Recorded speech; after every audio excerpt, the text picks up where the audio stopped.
Então, o segundo reinado, né, como a gente estava comentando naquela introdução aí para o assunto, é o período de 1840 a 1889, aproximadamente, né, 50 anos, né, meio século, né, de reinado de Dom Pedro II. Ele costuma ser dividido em três fases. A primeira fase, de 1840 a 1850, foi a fase de pacificação do Império, né, encerrando aquelas revoltas provinciais. A segunda fase, de 1850 a 1870, é considerado o apogeu do Império, um período de estabilidade política, né, e de expansão econômica. E a terceira e última fase, de 1870 a 1889, é o período de declínio, de crise e declínio do Império, levando à sua queda, né, queda da monarquia em 1889. Mas como eu comentei, essa fase da crise do Império eu vou comentar numa outra aula, não vai ser nesse bloco não, numa outra aula aí como introdução ao período republicano, ok? Vou tomar aqui uma água. Bom, então a primeira fase, a fase da pacificação, é o período da consolidação, da centralização política, que, se estão bem lembrados, começou, né, com a regência do Araújo Lima, né, com aquele governo dos regressistas, né, no finalzinho do período regencial, e continua agora com o segundo reinado. Então a gente vai ter a consolidação da centralização política e da unidade nacional, encabeçado agora, um processo encabeçado por Dom Pedro II. Em 1841, em novembro de 41, o Conselho de Estado foi restaurado, então na prática o poder moderador voltou, né? Porque Dom Pedro II assumiu e agora voltou o Conselho de Estado e o monarca e o Conselho de Estado é que compunham o poder moderador. Em 47 foi criado o cargo de presidente do Conselho de Ministros, que é o equivalente ao primeiro-ministro, né?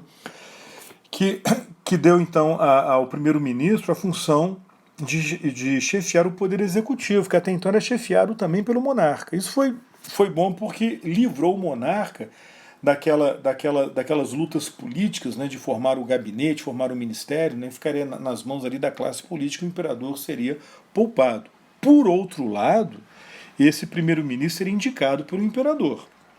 Acontece que, ao contrário do caso da Grã-Bretanha, o imperador poderia indicar um primeiro-ministro que não era do partido majoritário no parlamento. E para evitar o impasse, o parlamento seria então dissolvido, a Câmara seria dissolvida e novas eleições seriam convocadas. Só que, em razão de fraude, de pressão e tal, buscava assegurar a vitória do partido do primeiro-ministro. Então, nesse caso, é como se o primeiro-ministro estivesse definindo qual seria o parlamento, né, invertendo a lógica do parlamentarismo inglês. Né, por isso foi chamado de parlamentarismo às avessas. Por outro lado, como Dom Pedro o imperador tinha uma grande autonomia na escolha do primeiro-ministro, né, na dissolução do parlamento, isso permitia um revezamento e a conciliação entre liberais e conservadores, concedendo, portanto, assegurando a tal estabilidade política na conciliação entre os dois grupos rivais da aristocracia. As últimas revoltas ocorreram nesse período, então a balaiada termina em 41, a farroupilha, né, termina em 45, o Rio Grande do Sul foi reintegrado ao Império. O Ministério Liberal, criado ali com a golpe da maioridade, durou pouco tempo. Dom Pedro II se desfez desse ministério e criou um novo ministério composto pelos conservadores. Os liberais não se conformaram com isso, fizeram as revoltas liberais em Minas Gerais e em São Paulo em 42, que foram sufocadas, e em 48, pessoal, estourou a última revolta do Império.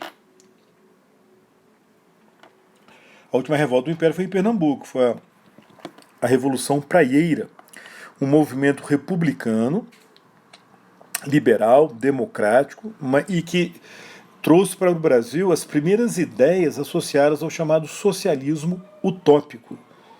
Entre elas, a ideia de que o governo, o Estado, tinha que garantir emprego, garantir o trabalho, que era uma novidade, né? Era uma coisa altamente radical para a época. Né? Era a proposta aí dos rebeldes, né? Dos revolucionários, melhor dizendo, aí na Revolução Praieira. O movimento, entretanto, fracassou, o movimento foi reprimido. Agora, Dom Pedro II, ele adotou uma política muito sábia, que era ao mesmo tempo reprimir e depois conceder anistia, perdoando os rebeldes, buscando com isso a conciliação. Né? Então essa jogada de Dom Pedro II, né, obviamente fazendo isso, né, cercado de assessores, né, de auxiliares, né, que estavam orientando Dom Pedro II, no primeiro momento ele era um adolescente, né, mas ele foi adquirindo grande autonomia e adotando essa tática.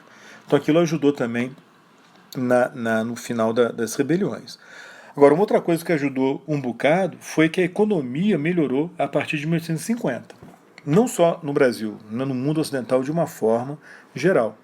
Então essa nova fase de crescimento econômico na Europa, né, nas Américas, né, atinge o Brasil e ajuda também a assegurar a estabilidade política. Então, as reformas políticas, a centralização, o parlamentarismo às avessas, a figura de Dom Pedro II, junto com essa expansão econômica, chamado boom econômico, ajudaram também o Império a se consolidar e alcançar o apogeu.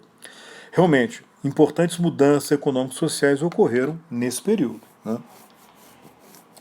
Primeiro, a expansão da cafeicultura. Desde 1830, ela estava se consolidando ali no Vale do Paraíba, né? Como comentei, ali o norte do Rio de Janeiro, sul de Minas, pegando uma parte de São Paulo.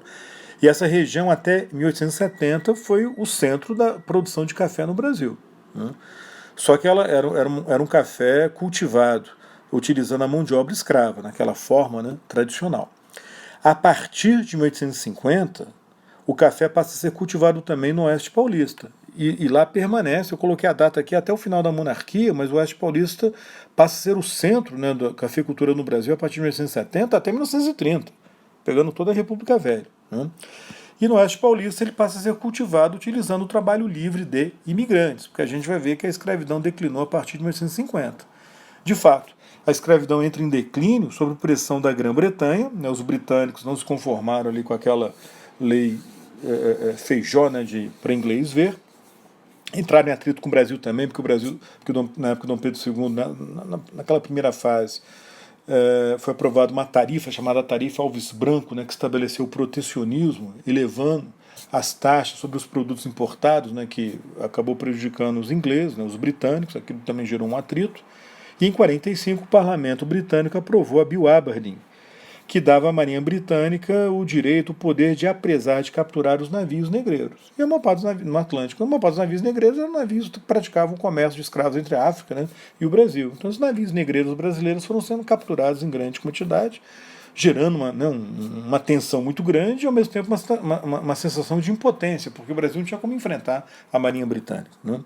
Então, diante daquela pressão, o parlamento aprova e Dom Pedro II sanciona a famosa lei Eusébio de Queiroz, encerrando, aí sim, o tráfico negreiro, a importação de escravos. Essa lei realmente teve o peso de atingir duramente o tráfico negreiro.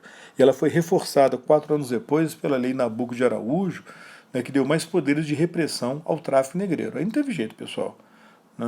A escravidão foi diminuindo no Brasil porque ela dependia da importação de escravos. Depois vou comentar na outra aula quando falar da crise do Império, mas aqui só para adiantar um pouquinho, outras leis, como você sabe, foram sendo aprovadas, né, sobretudo depois da Guerra do Paraguai, com o crescimento do movimento abolicionista, e que foram também reduzindo o número de escravos no país. Então, em 1871, a Lei do Ventre Livre, o Lei Rio Branco, né, estabeleceu a libertação dos filhos de escravos nascidos a partir da aprovação da lei em setembro, né, de 71. Né. Em 1886 veio a famosa Lei de Sexagenários, a Lei Saraiva-Cotegipe, estabelecendo a libertação dos escravos acima de 60 anos. É uma lei de pouco efeito, porque poucos escravos atingiam essa idade, pouquíssimos, e geralmente quando atingia já estava tão esgotado fisicamente, né, que já não era tão explorado, né, pelo seu senhor. Mas, de toda forma, foi uma lei aí que, né, libertou os escravos acima de 60 anos. Ora, não podia mais importar escravos. Os escravos que nasceram a partir de 71 seriam libertados, né, seriam livres.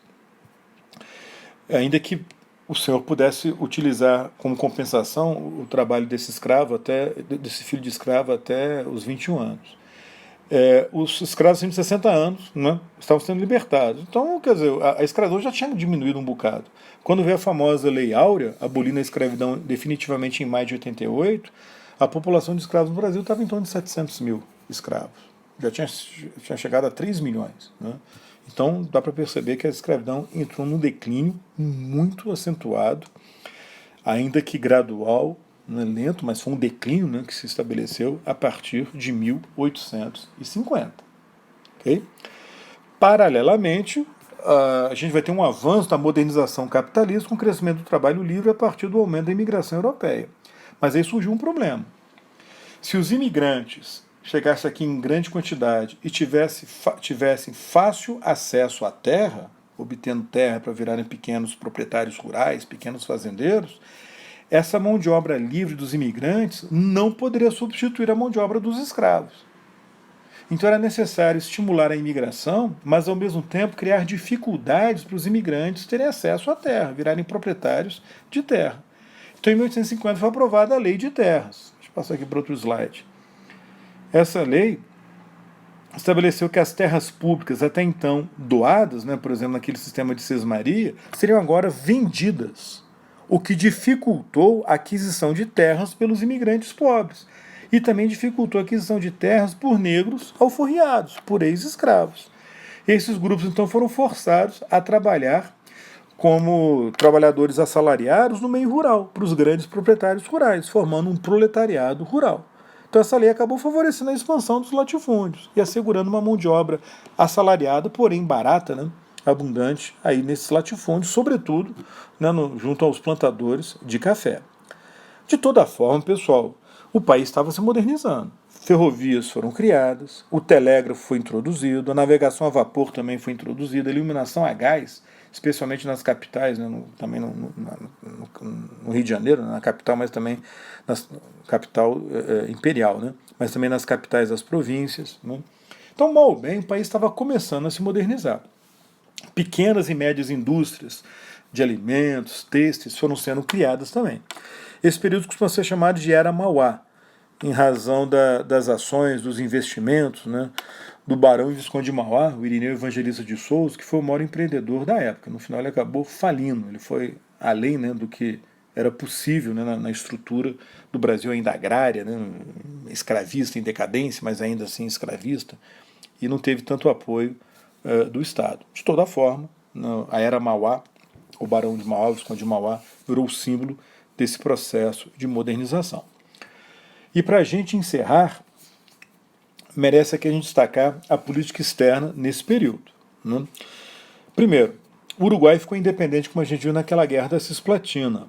Porém, pessoal, a política interna do Uruguai passou a ser marcada pela rivalidade e as disputas, geralmente violentas, entre o Partido Blanco, depois chamado de Partido Nacional, e o Partido Colorado, sendo que o Partido Colorado era o partido uruguaio apoiado pelo Brasil. Interessava o Brasil ver os colorados governando o Uruguai. E os blancos buscaram apoio em outros países, primeiro na Argentina e depois no Paraguai. Entre 39 e 51, o Uruguai ficou mergulhado numa terrível guerra civil. A Guerra Civil Uruguaia, também chamada de Guerra Grande, que acabou envolvendo o Brasil e a Argentina. De fato, entre 51 e 52, estourou uma nova guerra entre o Brasil e a Argentina, chamada Guerra do Prata, onde a Argentina, liderada por Manuel Rosas, enfrentou o Brasil, enfrentou o Uruguai no caso aí um governo colorado, e ainda enfrentou províncias argentinas rebeldes, lideradas por José de Urquiza, que se aliaram ao Brasil. Tropas brasileiras participaram da invasão da Argentina, o Rosas foi derrotado, perdeu o poder, partiu para o exílio, e a vitória do Brasil sobre o Rosas, quer dizer, não foi só do Brasil, foi também das províncias argentinas rebeldes, mas o Brasil participou dessa vitória, aumentou o prestígio de Dom Pedro II. Porém, nos anos 60, ocorreu um episódio tenso entre Brasil e Grã-Bretanha que culminou na ruptura das relações diplomáticas com a Grã-Bretanha. Essa ruptura, esse episódio, foi motivado pela famosa questão Christie, que foram as ações do ministro, do representante diplomático britânico no Rio de Janeiro, William Christie. Esse William Christie criou um grande atrito com o Brasil em razão de dois episódios. Um navio britânico naufragou no Rio Grande do Sul e a sua carga foi parar ali nas praias do Rio Grande do Sul e ela foi roubada, foi pilhada ali por populares. E o Christie exigiu né, que a monarquia pagasse, né, uma compensação, né, para esse navio, né, para os proprietários do navio. No final, com muita resistência, a monarquia acabou pagando uma indenização. Só que logo em seguida, oficiais, né, de um navio britânico no Rio de Janeiro, né, que estava ali ancorado no Rio de Janeiro, entraram numa briga ali no Rio, né, com policiais brasileiros, e acabaram sendo presos. Depois foram libertados. Só que havia um tratado de extraterritorialidade entre o Brasil e a Grã-Bretanha, que tinha sido assinado lá por Dom João VI, depois foi renovado por Dom Pedro I, depois renovado pelos regentes e tal, que não permitia que cidadãos britânicos fossem presos no Brasil. Se cometesse algum crime, teriam que ser presos por autoridade britânica local, julgados, né, de acordo com as leis britânicas. Era uma garantia, né, que os cidadãos britânicos possuíam aqui no Brasil e em vários outros países. Só que aquilo gerou, né, mais um atrito. O Christie exigiu que as autoridades brasileiras, Dom Pedro II, pedissem desculpas públicas aos oficiais britânicos. Dom Pedro II falou que não ia fazer isso. Resultado, o Christie ordenou o bloqueio do Rio de Janeiro, da Baía de Guanabara, e começou a presar, capturar navios brasileiros. E o Brasil numa situação complicada, né? Como é que ia enfrentar a Grã-Bretanha? No final, buscaram, né, uma arbitragem internacional, né, que ficou com o rei Leopoldo da Bélgica, que considerou que a Grã-Bretanha estava exagerando naquelas medidas, que o Brasil já havia pago ali a carga roubada e havia libertado, né, os presos políticos, havia libertado aqueles oficiais britânicos, né, que tinham sido presos no Rio de Janeiro, e que a Grã-Bretanha estava exagerando. Então, no final, a Grã-Bretanha se recusou a voltar atrás, quer dizer, o bloqueio foi suspenso, né, mas também não quis pedir desculpas pelos excessos. Resultado, ruptura de relações diplomáticas entre os dois países. Só foram retomadas no contexto da famosa Guerra do Paraguai. Muito bem, a situação do Uruguai novamente gerou uma intervenção brasileira, que entre 64 e 65 estourou uma nova guerra civil naquele país, onde o governo Blanco, né, de Atanásio Aguirre, que tinha na ocasião o apoio do Paraguai, teve que enfrentar rebeldes colorados, né, liderados por Venâncio Flores, que tinham o apoio do Brasil. Em outubro de 64, o Brasil invade, né, o Uruguai para apoiar os colorados, que derrubam o governo Blanco aliado do Paraguai. Aquilo acabou precipitando a famosa Guerra do Paraguai, também chamada de Guerra da Tríplice Aliança, ou Guerra contra Solano Lopes. Tríplice Aliança porque foi formada uma aliança entre o Brasil, a Argentina e o Uruguai, agora o Uruguai controlado, né, pelos colorados. E guerra contra Solano Lopes porque o governante do Paraguai, era um ditador, era o Francisco Solano Lopes. As razões desse conflito, as razões mais remotas, são naquilo que eu mostrei para vocês ali no início. Olha, deixa eu voltar ali o slide, lá dos aspectos gerais. Aqui, ó, dos conflitos no Prata. Aquelas rivalidades, questão da importância estratégica da região, fronteiras imprecisas, né, disputas territoriais, disputa pelo controle e influência no Uruguai e tal, busca da hegemonia na região. A Guerra do Paraguai foi causada basicamente por isso, né? Teve uma época aí que se falava que a Guerra do Paraguai foi causada por uma conspiração britânica, porque o Paraguai era um país autossuficiente no sentido econômico, tinha uma base industrial, que era o único país que não dependia economicamente da Grã-Bretanha, que a Grã-Bretanha temia que esse modelo Paraguai se espalhasse por outras partes da América do Sul, sobretudo para o Brasil, para a Argentina, então que a Grã-Bretanha estimulou o Brasil e a Argentina a provocar o Paraguai, né, para causar essa guerra e destruir o Paraguai, destruir a sua economia. Essa tese não se sustenta, pessoal. Há muito tempo que essa tese já foi refutada, já foi demonstrado que não tem base. Às vezes tem um vestibular ou outro que coloca isso, mas assim, os principais vestibulares já não consideram mais isso, né, válido, né? Então a questão realmente foi uma questão regional, essa disputa por territórios, questão da navegação fluvial no Prata, busca da hegemonia local e tal, isso é que foi a base, né, da origem da guerra. E a questão do Uruguai, né, as intervenções externas no Uruguai. Bom, o Paraguai invadiu o Brasil, Mato Grosso do Sul e Rio Grande do Sul, invadiu a Argentina, né, com a intenção de mandar tropas lá para o Uruguai e ajudar os blancos, mas acabou sendo contido, né, no Brasil e contido na Argentina. Aí a guerra foi ampliada, o Paraguai não aceitou um acordo, rendição, né, continuou resistindo, então o jeito foi invadir o Paraguai. Só que o exército brasileiro, como a gente viu, era muito pequeno, porque ele tinha sido reduzido pelos regentes, né? E a Guarda Nacional, que era a força principal. Mas para enfrentar o Paraguai, que tinha na época uma força militar considerável, o país era pobre, mas tinha uma força militar considerável, era, né, boa parte do orçamento do Paraguai era para manter essa força militar, então foi necessário ampliar o exército brasileiro, né? Foram criadas unidades militares conhecidas como voluntários da pátria. Inicialmente eram voluntários mesmo, né, que aderiram ao exército, só que depois os voluntários, na prática, deixaram de ser voluntários e passaram a ser recrutados à força, né, porque a guerra continuava, né, e matava muita gente, né, e muita gente naturalmente ficou com medo, né, de servir nessas forças, nas unidades de voluntários. Só que ela começa a receber também muitos escravos que entravam no exército e acabavam recebendo alforria. E para o exército não interessava se o escravo era foragido ou não. O cara fugia lá do seu senhor e acabava forjando uma identidade falsa, dava um nome falso. Então, para o exército não interessava ter um recruta. Então, de certa forma, essa guerra, essa necessidade militar foi estimulando o aumento aí das fugas de escravos. E boa parte do exército foi composto realmente por negros e por mulatos. Em 66, os aliados invadiram o Paraguai, entendam, principalmente o Brasil, porque nessa altura do campeonato a guerra era mais entre o Brasil e o Paraguai. O Brasil é que assumiu a maior parte aí do conflito militar.